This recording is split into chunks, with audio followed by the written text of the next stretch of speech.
प्रधानमंत्री नरेंद्र मोदी का एक एजेंडा है। किसान के बारे में तो कभी कोई सरकार सोचा नहीं। 6,000 में क्या होगा सर? 3 बेर हो जाते तो वह हम 6,000 चल जाते तो कथी खेती करते लोग। ये किसान के लिए कुछ नहीं किया है, ये अपने फायदे के लिए कर रहा है। मंदिर मस्जिद नहीं चला, इनका शमशान कब्रिस्तान नहीं चला, मीडिया टेररिज्म चल रहा है, डराओगे खुद खा ये होगा सो होगा। गूगल पे आप सर्च करो दुनिया का सबसे बड़ा क्रिमिनल कौन है, उसमें नंबर 1 आएगा मोदी। मैं कहती हूँ मोदी जी गरीब विरोधी पार्टी है। मैं कहता हूँ ये जुडिशियल टेररिज्म है।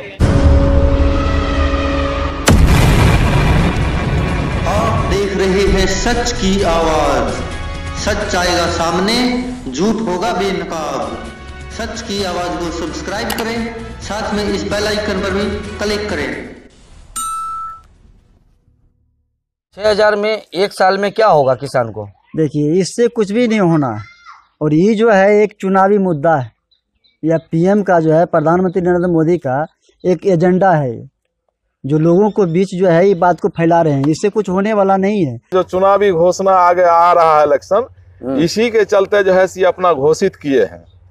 किसान के इससे क्या लाभ होगा? पहला तो सुविधा किसान को मिलना चाहिए, जिससे मेरा देश विकास हो। ये किसान के लिए कुछ नहीं किया है, ये अपने फायदे के लिए कर रहा है। किसान को लागत पूंजी ऊपर होता ही नहीं है। 6,000 से क्या होने को है? मान लिया किसान के बारे में तो कभी कोई सरकार सोचा नहीं। 6,000 से क्या होगा? गरीब आदमी खेती करते हैं, पानी पटाते हैं, 100 रुपया इकट्ठा हुआ जाते हैं, कल्टी कटाने रहता है, पानी पटाने 100 रुपया 200 रुपया घंटा पानी पटाते हैं, तो उसमें क्या होगा? हम लोग को कम से कम 15,000 रुपया मिलेगा, जब तक हमको फायदा मिलेगा। 17 रुपया के मुआवजा में क्या फायदा होगा?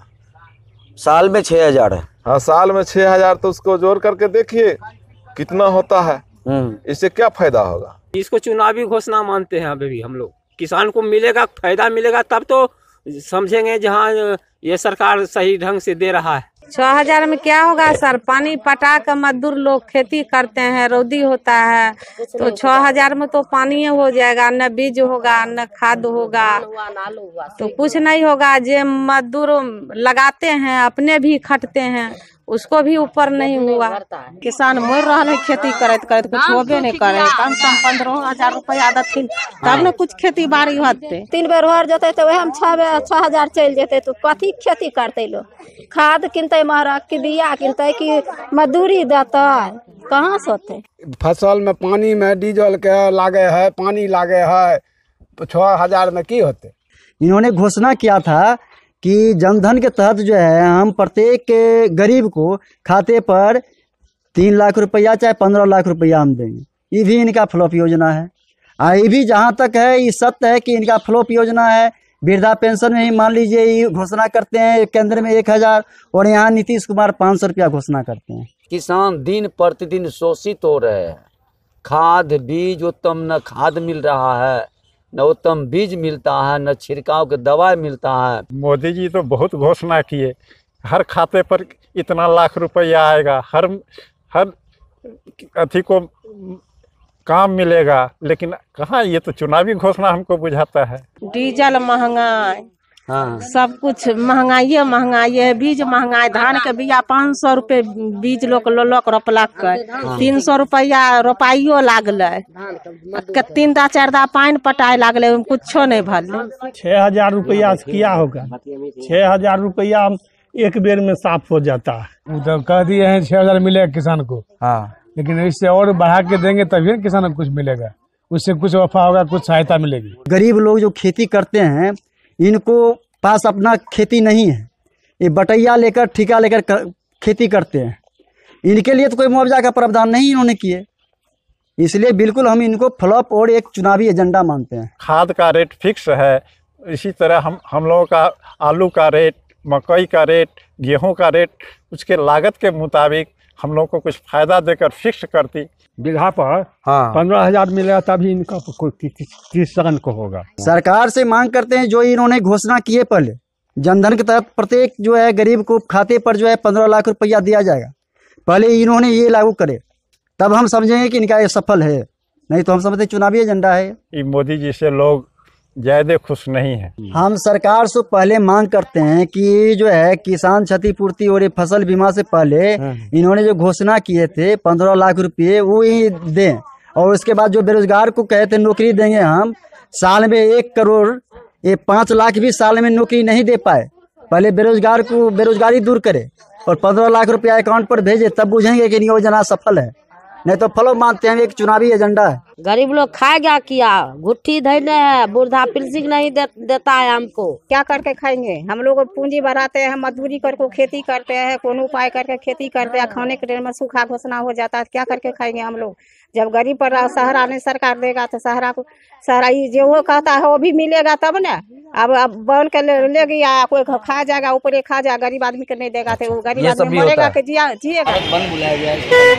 इसके बारे में ये बताऊंगा, जो देशद्रोही हैं, देश में रहते हैं, अभी 90% का हक अधिकार का बात अगर देश में नहीं हो रहा है तो उसका मतलब जो लोग ये संचालन कर रहे हैं ये सारे देशद्रोही हैं। इनका मंदिर मस्जिद नहीं चला, इनका शमशान कब्रिस्तान नहीं चला, इनका लास्ट में हिंदुस्तान पाकिस्तान भी नहीं चला।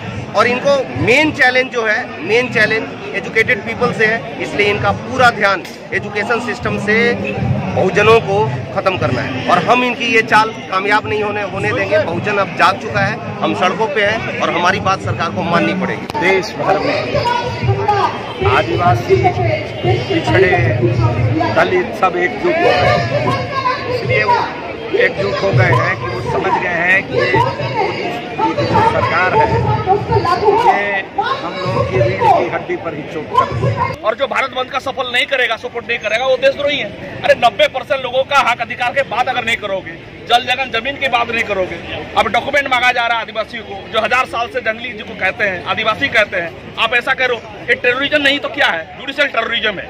मैं कहता हूँ ये जुडिशियल टेररिज्म है। Who terrorise, it is terrorist. और क्या है जो टेरराइज किया जा रहा है? गूगल पे आप सर्च करो दुनिया का सबसे बड़ा क्रिमिनल कौन है, उसमें नंबर 1 आएगा मोदी। और एक दूसरा अमित शाह जो तो तड़ी पार है, जिसको खुद कोर्ट, हाई कोर्ट तक ने उसे भगाया था वहाँ से। तो ये दो गुंडे इस देश में बैठ गए हैं और इस देश में सबका हंटर चला रहे हैं। आप देखिए सिंगापुर हुआ, इंडोनेशिया और छोटे छोटे देश है जिनका 10 लाख से भी कम आबादी है। आप कहोगे खाली कर दो, 10 लाख आबादी को खाली कर दो। What is this? आपको अगर डॉक्यूमेंट इतना मांगना है, आप अयोध्या वाले को मांग के देखिए डॉक्यूमेंट, बताइए, बात सर्टिफिकेट दीजिए मुझे, राम लल्ला हम आएंगे, मंदिर वहीं बनाएंगे, ठीक है, अच्छी बात है, सम्मान करते हैं, लेकिन डॉक्यूमेंट दिखाओ, बर्थ सर्टिफिकेट दिखाओ हमें। आप आदिवासियों को 10 लाख लोगों आप सर्टिफिकेट मांग रहे हो कि आपका रिलेवेंट डॉक्यूमेंट शो करो। How can it possible? एक जमाना था कि द्रोणाचार्य ने एकलव्य का अंगूठा काट दिया था।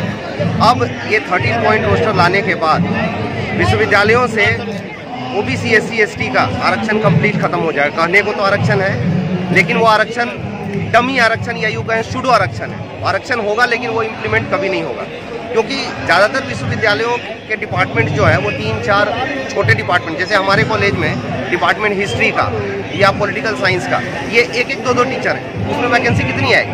1 आएगी, 2 आएगी। और 13 पॉइंट रोस्टर के जरिए अगर वो साइज बहुत छोटा हो जाता है तो कभी जो 7वें नंबर पे SC का है या 4थे नंबर पे OBC का है या 15वें नंबर पे ST का है, उनका नंबर कभी भी नहीं आएगा। और उनका नंबर कभी भी नहीं आएगा तो पहले तो ये विश्वविद्यालय से टीचरों को आउट कर रहे हैं। मतलब पहले पढ़ाना बंद करेंगे, फिर जब स्टूडेंट्स नहीं रहेंगे, टीचर्स नहीं रहेंगे, तो फिर स्टूडेंट्स भी आना बंद होगा। इस तरह इनका पूरा हमला है। किसी तरह पढ़ाना और पढ़ना दोनों से एक बड़े तबके को, OBC, SC, ST को खत्म किया जाए, ये इनका पूरा फुल टाइम एजेंडा है। मैं कहती हूँ मोदी जी गरीब विरोधी पार्टी है, SC, ST विरोधी पार्टी है, और उन्हें सिर्फ SC, ST का वोट चाहिए। SC, ST के लोगों की उन्हें कोई परवाह नहीं है। दलित विरोधी जो एक BJP सरकार है, मोदी जो सरकार है, शहीदों के ऊपर जो राजनीति कर रही है बहुत गलत है, देश के लिए बहुत हानिकारक है। ये तरह के 205 रोस्टर का आप देखिए खत्म करना।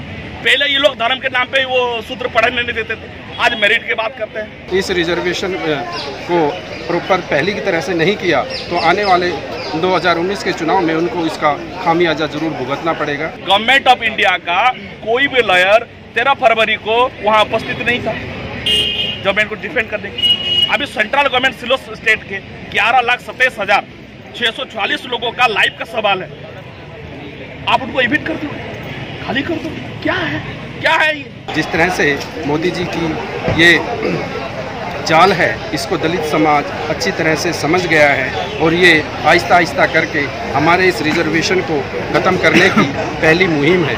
और इसके विरोध में सारा दलित समाज आज यहाँ पर इकट्ठा होकर सभी SC वर्ग के लोग, सभी ST वर्ग के लोग और सभी OBC माइनॉरिटी के लोग यहाँ पर इकट्ठा होकर आज विरोध प्रदर्शन कर रहे हैं और आने वाले 2019 में इसका असर मोदी जी पर जरूर पड़ेगा।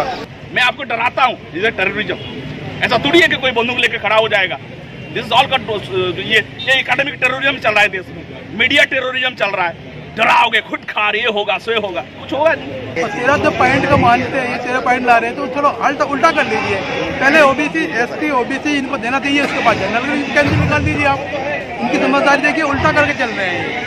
तो इसको देश के लिए भगाव रहे हैं और ये लोकतंत्र के लिए भी अच्छा नहीं है और देश के लिए भी अच्छा नहीं रहे, क्योंकि अपनी मानसिकता जो है ये उसी मानसिकता को यहाँ पे अप्लाई करना चाह रहे हैं एजुकेशन के माध्यम। तो ये मैं देश को मांग करता हूँ कि देश अगर खुलेगा तो हमारे हिसाब से हमारे हक अधिकार के बात को लेकर खुलेगा, और नहीं तो देश बंद होना चाहिए। इतना से जल्दी सभी दलित भाई मिलके, आदिवासी भाई मिलके, OBC भाई मिलके, मुस्लिम भाई मिलके हटाए, उतना ही जल्दी है, नहीं तो ये देश के लिए बहुत घातक सरकार है। अरे 90% लोग बहुत होते हैं, अब देखिए ये कितने लोग हैं, ये कम लोग हैं।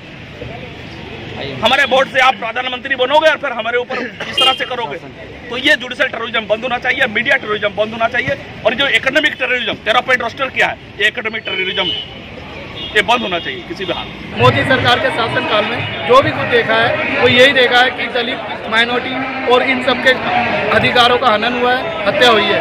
जय भीम जय भारत। पहले संविधान में था कि SC ST को ये नौकरियां दी जाए, लेकिन आज तो बिल्कुल संविधान से सब कुछ खत्म ही कर दिया गया है। मोदी जी ने तो संविधान को ही पलट के रख दिया है, तो ऐसे तो SC ST तो खत्म कर देना इन्होंने। मैं कहती हूँ मोदी जी गरीब विरोधी पार्टी है, SC ST विरोधी पार्टी है, और उन्हें सिर्फ SC ST का वोट चाहिए। SC ST के लोगों की उन्हें कोई परवाह नहीं है। ये 13 पॉइंट जो रोस्टर बना है जिन्हें है, इसको खत्म करना चाहिए और 200 पॉइंट का समर्थन करते हैं हम, वही लागू होना चाहिए। सड़क में आक्रोश का जन्म होगा और सड़क पर जब आक्रोश हो जाएगा संसद बनेगा। आप देख रहे हैं सच की आवाज, सच आएगा सामने, झूठ होगा बेनकाब। सच की आवाज को सब्सक्राइब करें, साथ में इस बेल आइकन पर भी क्लिक करें।